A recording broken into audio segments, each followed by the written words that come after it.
bugs in jars?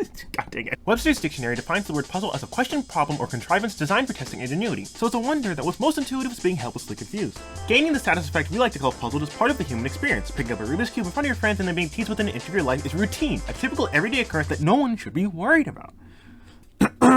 And in that same vein, scattered across the multitudes of video games from the beginning of time till now are these hidden little gems called puzzle rooms. You know that moment when you walk into a room and there's a bunch of simple tiles or an awkwardly cordoned off square with a crate placed perfectly for maximum annoyingness. Congratulations, you found a puzzle room, and now you have to do this messed up thing called thinking. A side effect of the cold dark universe is that success is dependent on action, and yet, whether you're deducing, solving, or a mixture of the two, reckless abandon is an ideal some would call less than. Sometimes hard work and progress go together like chocolate and motor oil, forcing your actions to take on a more scholarly bearing. Work smarter, not harder. Wahoo! Being the unknowable given form, hidden alcoves and secret doors will condition you to never look at a painting the same way again. I posit the point of a puzzle room is twofold: to test the polish of your mind for a treasured reward, and also to break up the gameplay loop. Let me propose to you a scenario. You come to a room like no other, a crypt, the air thick with age and deathly silent. Casting your gaze across the room, you notice a set of remains that have been robbed of their humanity. A face and skin curled up like burnt paper, weeds grow from between its teeth, and a note lays bare beside it. It reads as follows: "No legs have I to dance, no lungs have I to breathe, no life I have to live or die, and yet I do all three." Your mind spins with the possibilities, but after an agony of careful consideration, it proves too much for a warrior such as thee.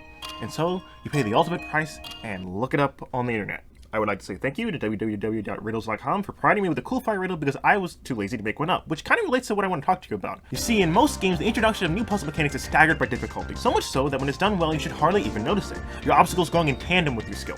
From sharp corners to moving platforms and pits filled with spikes, eventually you'll be positioning a screen filled with lasers like it's second nature. Because it is second nature. First nature is paying attention. A key to progress and beholden to themes, the signs of a puzzle room are all but neon, especially when it comes to a dungeon crawl of any particular kind. Say you're taking a stroll around your typical fire dungeon before, your skin starts melting. Don't freak out, all you have to do, god dang it. Don't freak out, all you have to do is cross the hallway lined with gouts of flame. After about the third time this happens, you get used to it. Depending on the scale, puzzles can be a great example of the operational relation of a cause and its effect. Like a chain of dominoes or ripples on a pond, each step taken to progress holds a calculated reaction that you will use from then on to inform your approach.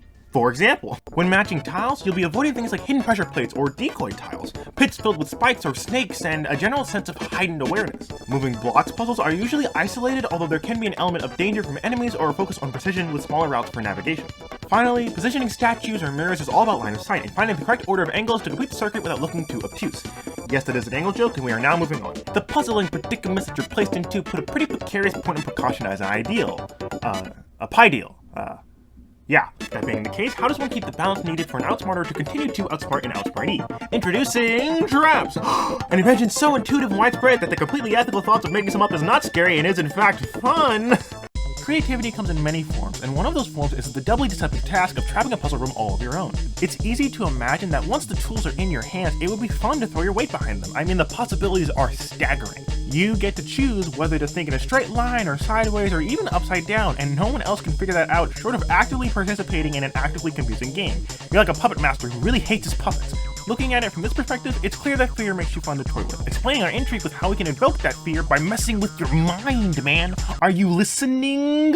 Tripwires, rolling boulders, arrow slits, saw blades, ascending ceilings, ascending floors, boom, boom, gas, just a bunch of spikes, water, too much water. Pit, just pit, pit. The list goes on to whatever your heart desires to kill your enemies with. There is a certain level of attention that obviously goes hand in hand with making traps or puzzles that could be described as, I don't know, bad. Whether it be bewilderment or death, the effect isn't a nice one, barring the joy of staying alive. Hidden just like puzzles and dressed all the same, a snare, ruse, net, trick, deception, or entrapment is a whole lot of fancy words to describe the thing that you have to brave before you may revel in your filthy liquor. Like a bead on a string or a guy who really doesn't want to die, if you catch on quick, you'll be navigating pressure plates in no time.